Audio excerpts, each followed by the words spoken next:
ଏ ଜମିଟିକୁ ଦେଇଦେଲେ ମୁଁ କେମିତି ବଞ୍ଚିବି? କିଅଣ ପାଇଁ ରେ କିଅଣ ନାଇଁ କଲି ରେ ତୁ ବଞ୍ଚିବୁ ଆକା। ହେଲେ ଆନା ତମେ ମୋର ଏ ଜମିଟାକୁ ଖେଳ ପଡ଼ିଆ କରିବାକୁ କହୁଛ। ହେଲେ ତୁ ଏଇ ଜମିଟାକୁ ରଖିକି କିସ କରିବୁ ଆକା?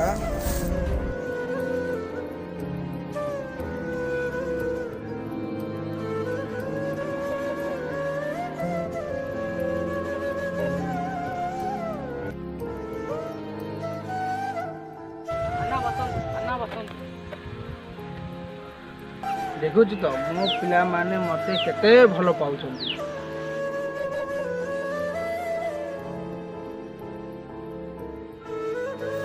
ହେଲେ ଆନା ମୁଁ ହେଲି ଗୋଟିଏ କୃଷକ। କୃଷି କାମ ଛାଡ଼ିଦେଲେ ମୁଁ ବଞ୍ଚିବି କେମିତି? ପରିବାର ବଞ୍ଚିବେ କେମିତି?